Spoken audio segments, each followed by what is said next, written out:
사랑과 은혜가 풍성하신 아버지 하나님, 우리에게 예배를 드릴 수 있게 해주셔서 정말 감사합니다. 비록 예배당에 앉아 예배를 드리지 못하지만 지금 우리가 있는 곳을 거룩하게 구별하여 주시고 우리의 가정이 주님의 성전이 되는 놀라운 기적과 은혜가 있게 하옵소서. 예배드리는 우리에게 거룩의 은혜를 내려주시길 원하오며 예수님의 이름으로 기원하옵나이다. 아멘. 사도신경으로 우리의 신앙을 고백하겠습니다. 나는 전능하신 아버지 하나님, 천지의 창조주를 믿습니다. 나는 그의 유일하신 아들, 우리 주 예수 그리스도를 믿습니다. 그는 성령으로 잉태되어 동정녀 마리아에게서 나시고 본디오 빌라도에게 고난을 받아 십자가에 못 박혀 죽으시고 장사된 지 사흘 만에 죽은 자 가운데서 다시 살아나셨으며 하늘에 오르시어 전능하신 아버지 하나님 우편에 앉아 계시다가 거기로부터 살아있는 자와 죽은 자를 심판하러 오심이라. 나는 성령을 믿으며 거룩한 공교회와 성도의 교제와 죄를 용서받는 것과 몸의 부활과 영생을 믿습니다. 아멘. 찬송가 8장 찬양하겠습니다.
한 주간 동안 하나님과 나만 아는 죄를 고백하며 침묵으로 참회의 기도를 드리겠습니다.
다 함께 자매의 공동기도문을 드리겠습니다.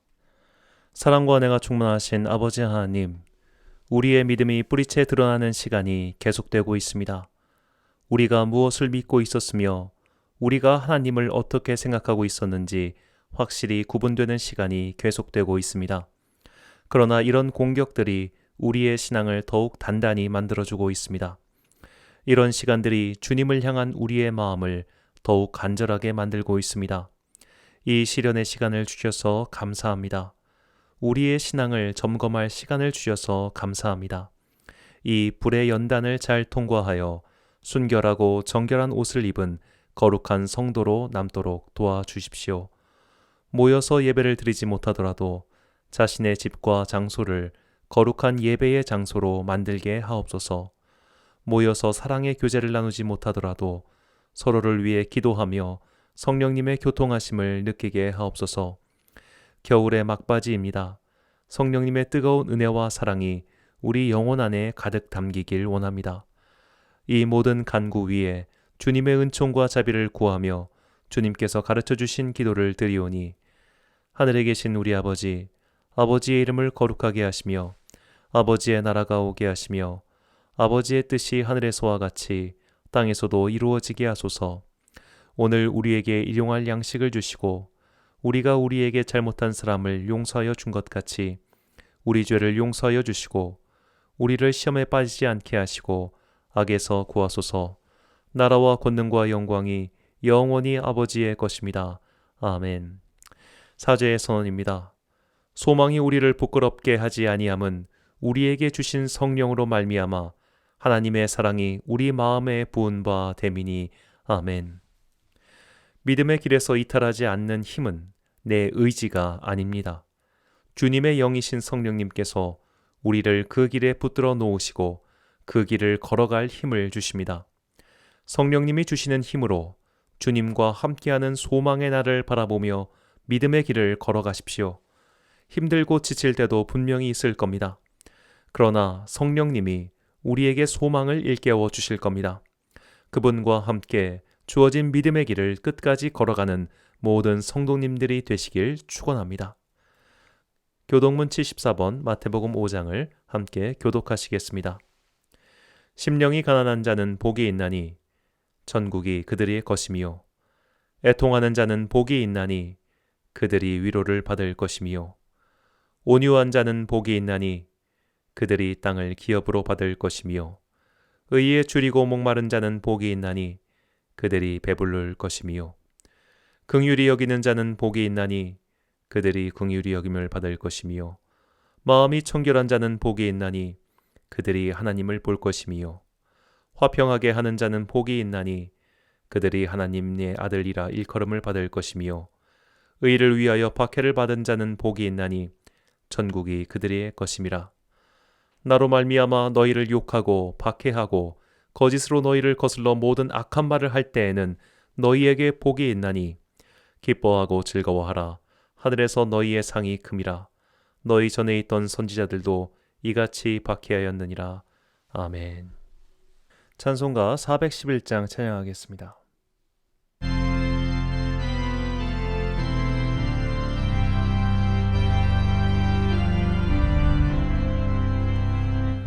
내 맘속에 참된 평화 있네. 주 예수가 주신 평화. 시험 닥쳐와도 흔들리지 않아. 귀하나 이 평안함.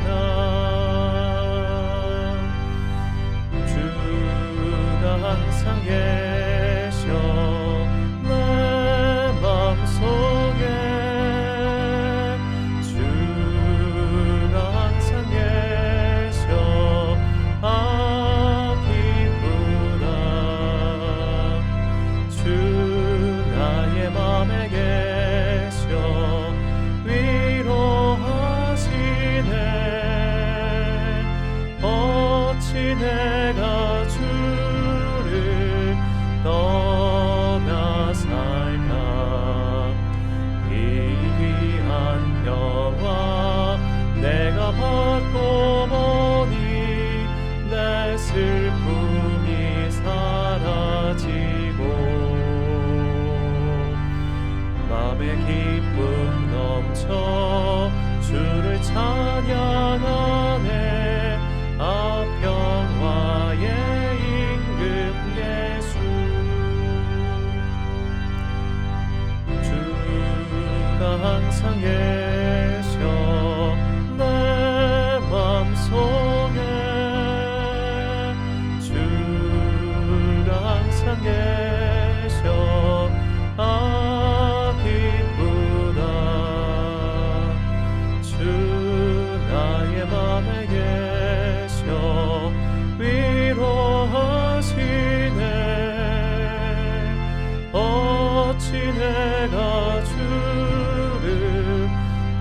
사는 동안 이 보배를 빛내리라.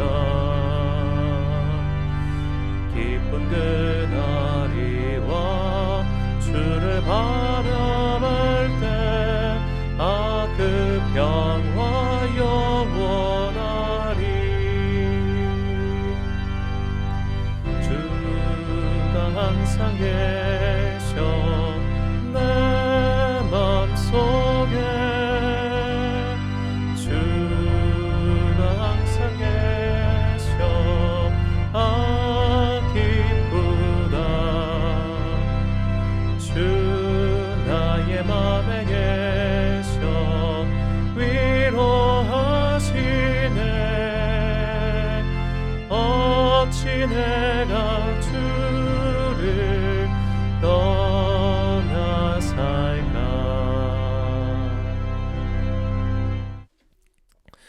지난주 봉헌하신 분들입니다. 주정헌금 김종학 집사님 가정에서 섬기셨습니다. 선교헌금 김종학 집사님 가정에서 섬기셨습니다. 11조 헌금 권희수 집사님 감사합니다. 건축헌금 이권사님 그리고 성도님, 특별헌금 전권사님 참으로 감사합니다. 여러분들의 귀한 예물 위에 주님께서 은혜 위에 은혜를 내리시길 항상 기도하고 있습니다. 봉헌 및 목회기도 드리겠습니다. 사랑과 은혜가 충만하신 아버지 하나님, 세상에서 들려오는 소식에 집중하다 보면 마음의 그늘이 드리워집니다. 억압과 차별, 죄악과 편법이 난무하는 세상 속에서 정의와 평화의 하나님께서 살아계시다는 것을 믿는 것이 어려워질 때가 있습니다. 그럴 때마다 우리에게 위로와 힘을 주는 것은 함께 이 길을 걷는 믿음의 동지들입니다. 나 홀로 있지 않음을 깨닫게 해주셔서 감사합니다. 아직 바알에게 무릎 꿇지 않는 거룩한 자들이 남아있다는 것을 감사드립니다. 빛이 없어 보이는 세상에서 주님께서 등대가 되어 주셨습니다. 주님의 빛을 바라보며 어두운 세상의 한가운데를 뚫고 가는 거룩한 성도들이 되게 하옵소서. 오늘도 구별하여 거룩한 예물을 드린 성도들을 축복하여 주십시오. 특별히 귀한 건축 헌금을 하신 성도님들이 계십니다. 이 예물이 은혜의 마중물이 되어 주님의 거룩한 성전을 세워지게 하옵소서. 모든 성도들이 주님께 예물을 드립니다. 이 예물을 드리는 것은 우리의 마음이 이 세상의 돈과 명예 성공에 있지 아니함을 증거함이오니 이 예물을 받아 주옵소서. 이제 주님의 말씀을 듣습니다. 우리의 영혼의 귀가 열리며 주님의 크신 거룩함과 접촉하는 은혜의 시간이 되게 하옵소서. 예수님의 이름으로 기도하옵나이다. 아멘. 오늘 우리에게 주시는 하나님의 말씀은 구약성경 레위기 6장 24절에서 29절까지의 말씀입니다. 구약성경 레위기 6장 24절에서 29절까지의 말씀. 이제 봉독하겠습니다. 하나님의 말씀을 경청하십시오. 여호와께서 모세에게 말씀하여 이르시되 아론과 그의 아들들에게 말하여 이르라. 속죄제의 규례는 이러하니라. 속죄제 제물은 지극히 거룩하니 여호와 앞 번제물을 잡는 곳에서 그 속죄제 제물을 잡을 것이요 죄를 위하여 제사 드리는 제사장이 그것을 먹되 곧 회막들 거룩한 곳에서 먹을 것이며 그 고기에 접촉하는 모든 자는 거룩할 것이며 그 피가 어떤 옷에든지 묻었으면 묻은 그것을 거룩한 곳에서 빨 것이요 그 고기를 토기에 삶았으면 그 그릇을 깨뜨릴 것이요 유기에 삶았으면 그 그릇을 닦고 물에 씻을 것이며 제사장인 남자는 모두 그것을 먹을지니 그것은 지극히 거룩하니라. 아멘. 거룩하기 위하여란 제목으로 하나님의 말씀 선포하겠습니다. 코로나 바이러스가 국내에 발생한 지 1년이 지났습니다. 이 코로나 시대를 관통하는 주제는 비접촉입니다. 이 바이러스의 전파력이 매우 강하기 때문에 발발 때부터 지금까지 사람 간의 접촉을 금하는 사회 문화가 널리 퍼지게 되었습니다. 마스크와 손 씻기는 일상이 되었습니다. 기관지를 통해서 그리고 손에 묻어있는 바이러스균을 통해서 접촉이 되면 감염이 될 수 있었기 때문에 적극적으로 마스크를 쓰고 손을 씻는 문화가 생겼습니다. 이제는 춥든 덥든 장갑을 낀 모습을 어렵지 않게 볼 수 있습니다. 이처럼 병균과 접촉하면 나도 병이 옮을 수 있습니다. 더러운 것과 접촉하면 나도 더러워지는 법이죠. 성경에서도 접촉하지 말아야 할 것이 있다고 말합니다. 레위기 5장 2절과 3절 말씀입니다. 만일 누구든지 부정한 것들 곧 부정한 들짐승의 사체나 부정한 가축의 사체나 부정한 곤충의 사체를 만졌으면 부지중이라고 할지라도 그 몸이 더러워져서 허물이 있을 것이요 만일 부지 중에 어떤 사람의 부정에 닿았는데 그 사람의 부정이 어떠한 부정이든지 그것을 깨달았을 때에는 허물이 있을 것이요. 아멘. 접촉하지 말아야 할 것은 부정한 것들이었습니다. 하나님께서는 이스라엘 백성이 접촉하지 말아야 할 부정한 것들이 무엇인지 세세하게 정해 주셨습니다. 그 중에서도 특히 조심해야 할 것은 시체였습니다. 이것은 짐승뿐만 아니라 사람의 시체도 마찬가지였습니다. 이것은 나름대로 고대의 지혜라고 볼 수 있습니다. 사람의 사체는 자칫하면 집단 감염의 원인이 되기 십상이었기 때문이죠. 광야에서 집단 생활을 하고 있던 이스라엘 백성에게 시체를 통한 감염은 민족 전체를 위협할 수 있는 큰 위험이었습니다. 그래서 하나님께서는 시체를 만진 자들을 일정 기간 동안 격리하라고 명하셨습니다. 레위기 11장부터 15장까지는 이렇게 부정한 것을 만졌을 때, 부정한 것이 발생했을 때 공동체가 어떻게 대처해야 하는지 알려주는 소위 정결 예식이 나오는 본문입니다. 부정한 것을 만지면 부정해집니다. 그렇다면 반대로 무엇을 만져야 정결해질 수 있을까요? 첫째로 성막에서 제사를 드릴 때 쓰는 제단입니다. 출애굽기 29장 37절입니다. 너는 이레 동안 제단을 위하여 속죄하여 거룩하게 하라. 그리하면 지극히 거룩한 제단이 되리니 제단에 접촉하는 모든 것이 거룩하리라. 아멘. 두 번째로 성막에서 쓰는 기구들입니다. 그것에 접촉하면 정결해집니다. 출애굽기 30장 26절에서 29절까지의 말씀입니다. 너는 그것을 회막과 증거궤에 바르고 상과 그 모든 기구이며 등잔대와 그 기구이며 분향단과 및 번제단과 그 모든 기구와 물두멍과 그 받침에 발라 그것들을 지극히 거룩한 것으로 구별하라. 이것에 접촉하는 모두 거룩하리라. 아멘. 그리고 마지막 세 번째가 오늘 본문에 나온 제사 때 사용한 짐승의 고기입니다. 본문 27절입니다. 그 고기에 접촉하는 모든 자는 거룩할 것이며 그 피가 어떤 옷에든지 묻었으면 묻은 그것을 거룩한 곳에서 빨 것이요. 아멘. 자, 이 세 가지 제단과 성막의 물건들과 제사 때 사용한 짐승의 고기 등을 종합하면 제사를 위해 사용한 모든 것은 지극히 거룩한 것이며 그것에 접촉한 모든 것은 거룩해진다는 말입니다. 자, 부정한 것을 만지면 부정해집니다. 바이러스를 만지면 바이러스가 옮습니다. 당연하죠. 그런데 이 반대가 성립할 수 있을까요? 우리가 일상생활에서 깨끗한 것을 만지면 깨끗함이 옮습니까? 자, 병원에 가면 무균실이라는 것이 있습니다. 만약 우리가 그냥 무균실에 들어간다고 가정해 봅시다. 그때부터 무균실은 더 이상 무균실이 아니게 됩니다. 우리 몸에 묻어있는 보이지 않는 균들이 무균실 안에 퍼지게 되기 때문에 무균실에 들어가는 사람은 반드시 소독을 해야 하죠. 즉 일상생활에서 깨끗한 것에 접촉했을 때 우리는 깨끗해지지 않습니다. 오히려 그 깨끗한 것에 더러운 것이 묻게 됩니다. 그래서 그 깨끗했던 것을 다시 깨끗하게 만들어야 할 겁니다. 다시 말하자면 우리의 일상적 관점에서 볼 때 정결한 것에 접촉한다고 해서 정결해지지 않는단 말이죠. 자, 예를 들어 코로나 바이러스 보균자가 제단을 만졌다고 생각해 봅시다. 얼마 전 또 보니까 한 12월 중순경에 어느 코로나 확진자가 교회를 다녀갔는데, 그 교회 성도도 아니고 교회를 다녀갔는데 그가 다녀갔다는 이유만으로 30일 동안 교회가 폐쇄 조치가 됐습니다. 자, 이런 식으로 병이 있는 사람이 지나간 곳은 깨끗해지는 것이 아니라 더러워집니다. 깨끗한 곳도 그가 다녀가면 더러워져요.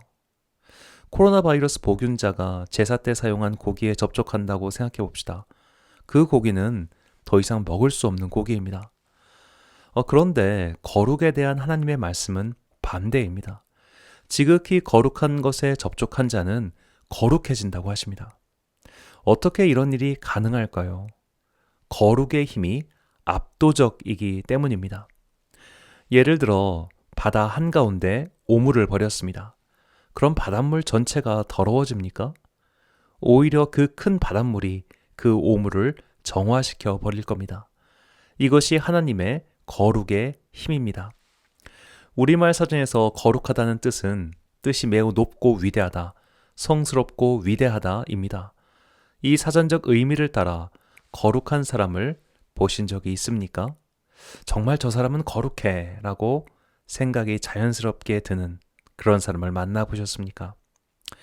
예전에 학교를 다닐 때 수업 시간에 교수님께서 거룩한 사람에 대한 이미지를 설명해 보라고 하셨습니다. 그때 저는 제가 참 좋아하고 존경했던 목사님을 상상하며 말씀을 드렸습니다. 왠지 거룩한 사람은 항상 정장을 깔끔하게 입고 다닐 것 같습니다. 행동거지에 빈틈이 없고 흐트러짐도 없을 것 같습니다. 세상의 성공이나 욕망 따위는 범접도 하지 못할 것 같습니다. 악에서 멀리 떠나 있으며 아파하는 자들을 감싸줄 것 같습니다. 그는 항상 이성적이고 침착하며 화도 내지 않을 것 같습니다. 말투는 공손하며 위압적이지 않을 것 같습니다. 자, 그런데 정말로 그것이 거룩함일까요? 성경에 나온 모든 사람들 중 가장 성스럽고 위대한 사람, 뜻이 매우 높고 위대한 사람을 한 명만 뽑으라면 주저없이 모세라고 할 수 있을 겁니다. 그는 하나님의 모습을 본 사람입니다. 우리처럼 희미한 추측으로 하나님과 대화한 것이 아니라 사람과 사람이 대화하듯 하나님과 교제한 사람입니다. 그는 하나님과 인간이 지상 세계에서 이룩할 수 있는 가장 친밀한 교제를 보여준 사람입니다. 그런데도 그는 약속의 땅에 들어가지 못했습니다. 민수기 20장 12절입니다. 여호와께서 모세와 아론에게 이르시되 너희가 나를 믿지 아니하고 이스라엘 자손의 목전에서 내 거룩함을 나타내지 아니한 고로 너희는 이 회중을 내가 그들에게 준 땅으로 인도하여 드리지 못하리라 하시니라. 가장 뜻이 높았던 사람, 위대한 하나님의 기적을 역사 속에 나타낸 사람, 정말로 역사상 유일무이한 업적을 쌓은 사람, 그런 모세가 하나님을 믿지 아니했다, 거룩함을 드러내지 않았다라는 혹평을 들었습니다. 자, 그렇다면 우리는 이 거룩함에 대해서 다시 생각해 봐야 합니다. 도대체 거룩함이란 무엇일까요? 모세처럼 살았어도 믿지 아니했다, 물론 일순간입니다만 그런 평을 들었다면, 모세처럼 살았어도 주님의 거룩함을 드러내지 않았다는 평을 받았다면 도대체 거룩함이란 무엇일까요? 성경에서 거룩하다라고 번역한 히브리어는 카도시입니다. 이것은 구분하다, 구별하다라는 뜻입니다. 거룩함이란 구분되어 구별된 것입니다. 이 더 쉽게 설명하면 거룩함이란 튀는 행동입니다. 저 사람은 다르다, 저 사람은 다르게 행동하는 겁니다. 저 사람은 남들과 다르게 생각하고 행동하는 것이 겉으로 드러나는 것, 이것이 구분된 것이고 구별된 겁니다. 이게 카도시라는 단어의 1차적인 뜻입니다. 그런데 오늘 정결 예식에서 나온 거룩함과 연결해서 이 구별됨을 생각해 보겠습니다. 무엇이 우리를 구별시켜 줍니까? 무엇이 우리를 남다르게 해줍니까? 성막에서 제사에 사용된 것들입니다. 제사 때 사용하는 제단과 기구들과 사용된 제물이 우리를 거룩하게 해줍니다. 이 제단이나 기물들은 항상 성막에 있는 것이니 특별하다고 칠 수 있습니다. 그런데 제사 때 사용된 고기는 그렇지 않습니다. 그것은 시체입니다. 부정할 수 있는 겁니다. 그런데 그 짐승의 시체가 하나님께 드리는 제사 음식이 되었을 때 그것은 거룩한 것이 되었고, 바다와 같이 작은 이물질들을 모두 정화시켜버리는 엄청난 것이 되었습니다. 이것이 예배의 능력입니다. 예배야말로 우리를 거룩하게 만듭니다. 거룩한 자가 드리는 예배가 거룩한 것이 아니라 예배가 우리를 거룩하게 만든다는 소리입니다. 예배는 우리를 예배드리지 않는 사람들, 하나님을 믿지 않는 사람들과 구별합니다. 왜 코로나 시대에 사람들이 교회가 예배드리는 것을 이토록 이해하지 못할까요? 그들과 우리는 다르기 때문입니다. 예배야말로 우리를 구별하게 만드는 거룩함입니다. 일상의 거룩한 생활을 강조하는 분들이 있습니다. 바르고 곱고 아름다운 말을 하며 선한 행실을 하고 죄의 추악함을 멀리하라고 말하는 분들이죠. 그런 말을 하는 분들은 본인도 그렇게 살고 계십니다. 술도 안 마시고 담배도 피지 않을 겁니다. 욕설도 하지 않고 음란한 것들도 멀리 하실 겁니다. 그런 분들은 존경할 만합니다. 그러나 그런 분들이 말씀하시는 거룩한 생활에 귀를 기울여 듣다 보면 문득 바리새인의 생활이 생각나는 것은 왜일까요? 우리가 바리새인에 대해서 접하는 거의 모든 정보는 예수님의 말씀을 통해서입니다. 예수님께서는 바리새인의 위선을 굉장히 비판하셨습니다. 그러나 예수님 당시 사람들은 바리새인을 존경했습니다. 바리새인은 오늘날로 치면 평신도 지도자라고 할 수 있습니다. 그들은 제사장 그룹은 아니었으나 제사장들보다 구약 성경의 말씀과 율법의 전통을 잘 지켰던 사람들입니다. 그들은 남들이 쉬이 따라할 수 없는 온갖 예식과 행위를 잘 지켰습니다. 남다른 절제력과 통제력을 갖고 있었습니다. 그러니 존경을 받는 것은 당연하겠지요. 그러나 예수님은 자신들처럼 거룩하게 살지 못하는 자들을 비난하는 바리새인을 멀리하셨습니다. 예수님은 거룩함이란 인간이 무언가를 하기 때문에 얻을 수 있는 것이 아니라 예배드리는 사람들, 하나님의 거룩함과 접촉한 자들이 얻는 것임을 알고 계셨기 때문입니다. 우리가 거룩하게 살아서 거룩한 것이 아닙니다. 하나님과 접촉하여 예배드리는 사람이 거룩해집니다. 예배라는 구별된 장소, 구별된 시간, 구별된 행위가 우리를 구별된 사람, 거룩한 사람으로 만드는 겁니다. 우리가 쉽게 착각하는 것이 바로 이 부분입니다. 우리가 거룩할 수 있다는 착각, 우리가 거룩한 행동을 할 수 있다는 착각, 내가 거룩한 사람이라는 착각 말입니다. 오직 하나님만이 우리를 거룩하게 하실 수 있습니다. 하나님과 접촉하는 것만이 우리를 구별되게 만듭니다. 우리는 너무나 규범적으로 정해진 거룩의 착각에서 벗어나야 합니다.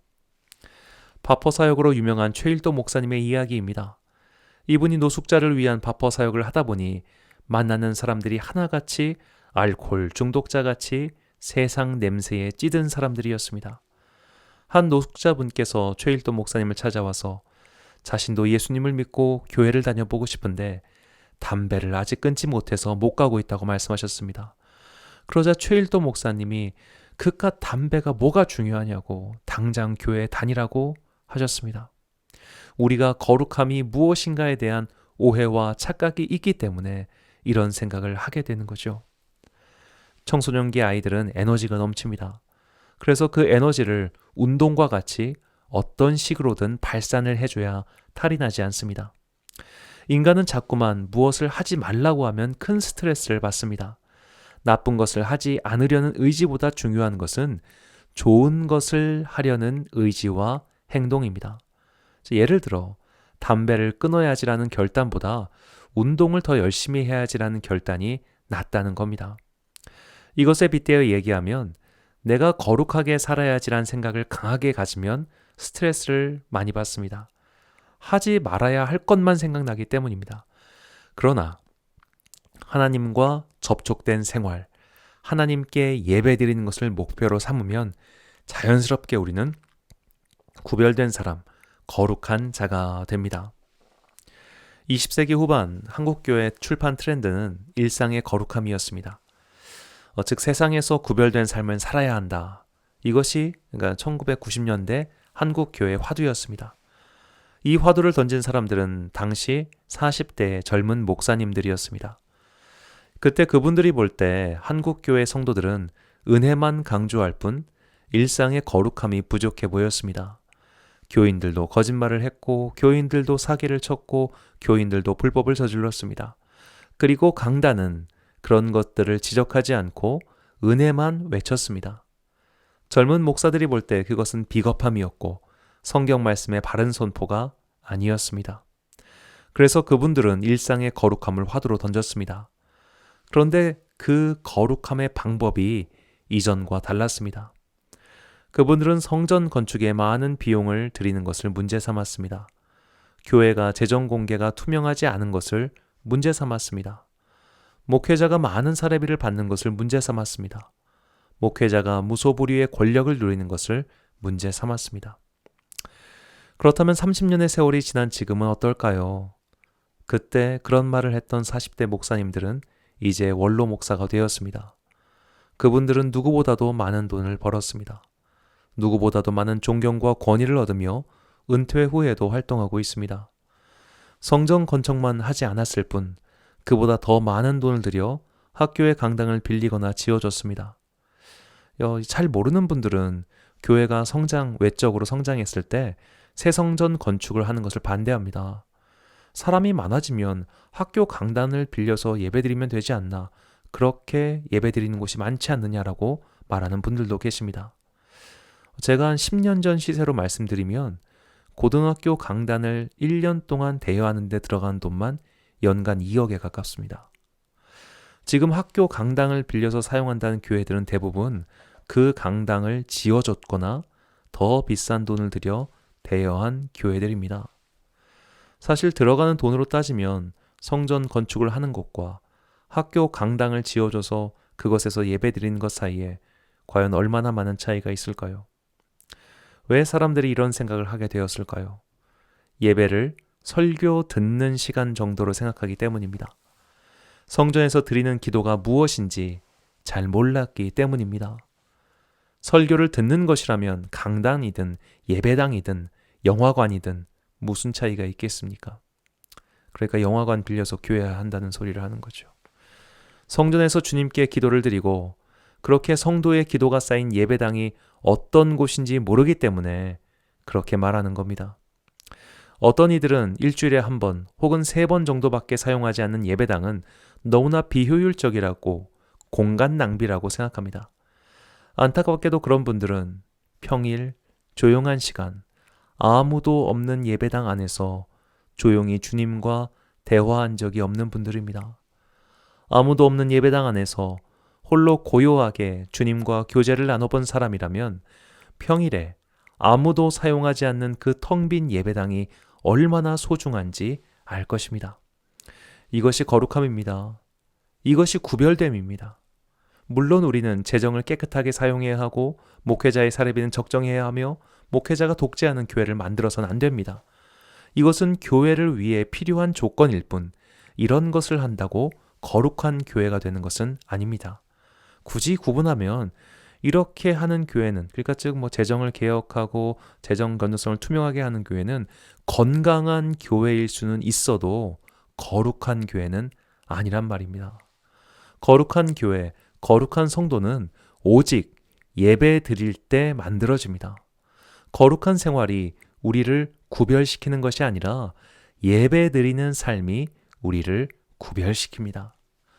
거룩한 삶을 살지 않으면 하나님께서 예배를 받지 않으신다고 말하는 사람들이 있습니다. 더러운 죄악이 무슨 옷을 입고 어떻게 하나님께 예배를 드릴 수 있냐고 묻는 사람들이 있습니다.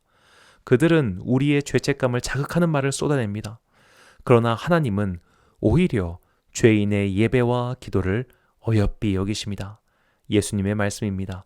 누가복음 18장 11절에서 14절 말씀을 읽겠습니다. 바리새인은 서서 따로 기도하여 이르되 하나님이여 나는 다른 사람들 곧 토색, 불의, 간음을 하는 자들과 같지 아니하고 이 세리와도 같지 아니함을 감사하나이다. 나는 일해에 2번씩 금식하고 또 소득의 11조를 드리나이다 하고 세리는 멀리 서서 감히 눈을 들어 하늘을 쳐다보지도 못하고 다만 가슴을 치며 이르되 하나님이여 불쌍히 여기소서 나는 죄인으로소이다 하였느니라. 내가 너희에게 이르노니 이에 저 바리새인이 아니고 이 사람이 의롭다 하심을 받고 그의 집으로 내려갔느니라. 무릇 자기를 높이는 자는 낮아지고 자기를 낮추는 자는 높아지리라 하시니라. 아멘. 사랑하는 로뎀교회 성도 여러분, 그리고 이 예배를 함께 드리시는 사랑하는 주님의 자녀 여러분, 우리는 절대로 행위로 거룩해질 수 없습니다. 절대로 행위로 의롭다함을 입을 수 없습니다. 하나님의 거룩함에 접촉된 자들이 거룩해집니다. 그분께서 우리를 거룩하게 만드십니다. 그 거룩함에 접촉되는 시간이 바로 예배의 시간입니다. 예배드림이 우리의 기쁨이며 우리의 거룩함입니다. 그것이 우리를 세상의 모든 것들과 구별되게 만듭니다. 세상의 윤리적 기준을 충족시킨다고 해서 그것이 거룩함이라고 착각해서는 안 됩니다. 하나님은 오늘도 바다 같은 은혜로 우리를 덮어주십니다. 우리가 허물이 있고 죄가 있고 남들이 생각하는 그런 거룩한 삶을 살지 못한다고 하더라도 하나님께 예배드리는 자들은 거룩한 자들입니다. 상한 심령을 가지고 주님께 눈물 흘리며 예배드리는 자는 모두 거룩한 자들입니다. 우리는 어쩌면 큰 착각을 하고 있는 것은 아닐까요? 내 힘으로 거룩해질 수 있고 내 힘으로 구별될 수 있고 내가 이 정도로 깨끗한 그릇, 사용하실 만한 그릇이 되면 하나님의 능력이 나를 통해 나타날 것이라고 하는 오만과 착각 말입니다. 예배가 우리를 구별되게 만듭니다. 예배드리는 시간, 하나님과 접촉되는 시간이야말로 우리를 거룩하게 만듭니다. 이 진리를 가슴에 새기시고 거룩함에 이르는 바른 길을 걸어가는 우리 모두가 되시길 간절히 축원합니다. 이 찬양 함께 부르신 후에 기도하겠습니다. 거룩하신 하나님, 주께 감사드리세.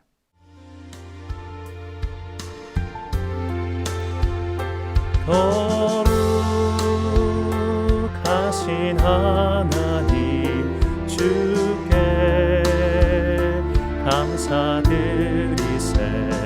날 위해 이 땅에 오신 독생자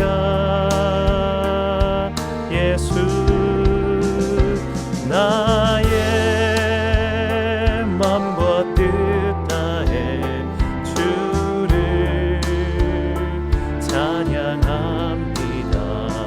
날 위해 이 땅에 오신 독생자 예수, 내가 약할 때 강함 주고 가난할 때 우리를 부욕해 하신 나의 주, 감사. 내가 약할 때 강함 주고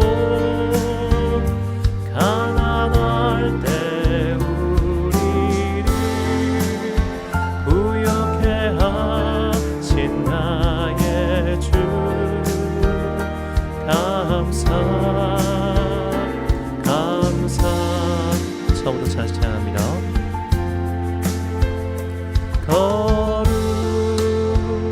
거룩하신 하나님, 주께 감사드리세. 날 위해 이 땅에 오신 독생자 예수, 나의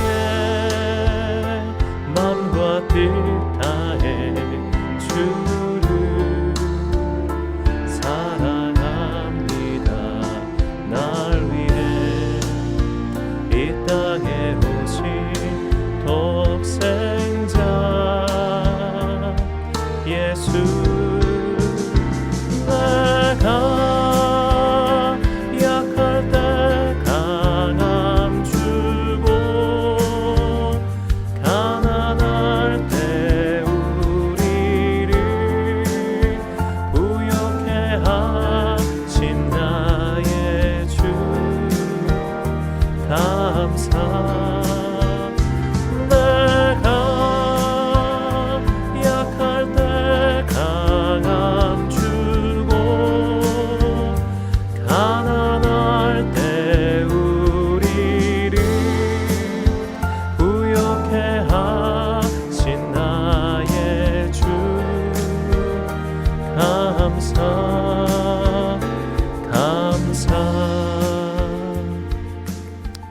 이 시간 우리 다 같이 주여 한번 부르짖고 조용히 기도하겠습니다. 주여.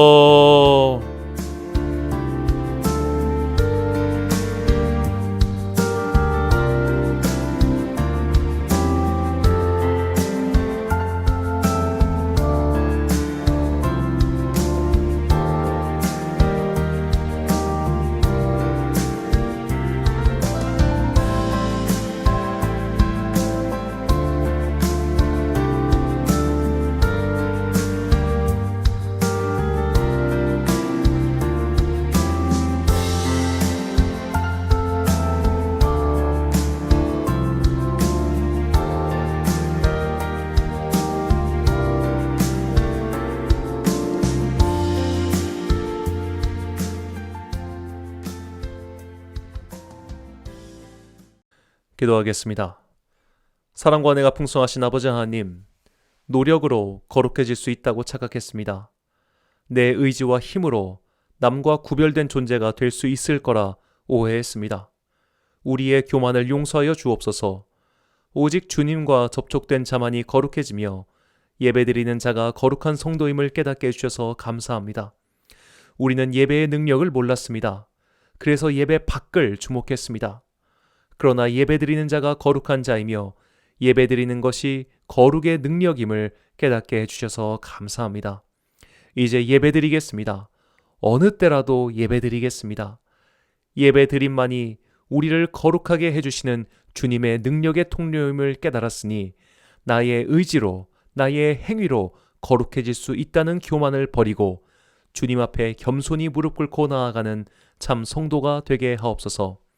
이제 거룩함과 접촉하여 거룩하게 된 성도들이 정결하지 않은 세상으로 나아갑니다. 지극히 거룩한 재물에 접촉한 것들은 거룩해진다고 하셨사오니 우리 자신을 주님께 드리는 거룩한 산재물이 되게 하시어 우리가 만나는 정결하지 못한 모든 것이 정화되어 주님의 능력이 나타나게 하옵소서. 오직 주님만이 변화시키시며 오직 주님만이 거룩하게 하십니다. 내가 거룩하니 예배가 거룩해지는 것이 아니라 거룩한 예배가 우리를 거룩하게 해준다는 것을 깨닫게 해주셔서 감사합니다. 거룩하게 하는 예배의 능력에 힘입어 오늘도 거룩의 옷을 입었습니다. 주님께서 입히신 이 거룩의 옷을 누가 침소할 것이며 누가 더럽다 하겠습니까? 세상의 상식과 주장을 뒤엎는 주님의 거룩을 힘입어 나왔사오니 죄인인 우리에게 거룩의 능력을 입혀 주옵소서. 이제 한 주를 살고자 합니다. 주님의 성도들을 세상의 것들로부터 지켜 주옵소서. 악한 자들을 만날 때 용기를 주시고 더러운 것을 만날 때 그것을 정화시킬 능력을 주옵소서. 사탄 마귀들이 우리를 대적하여도 굴하지 않을 믿음을 주옵소서. 주님께서 우리와 함께 하시니 그 어떤 것들도 우리를 넘어뜨리지 못한다는 것을 굳게 믿으며 한 주간을 주님의 손 안에서 살아가는 귀한 성도들이 되게 하옵소서. 이 모든 말씀 우리를 거룩하게 하시는 예수 그리스도의 이름으로 기도드립니다. 아멘. 축도로 예배를 마치겠습니다.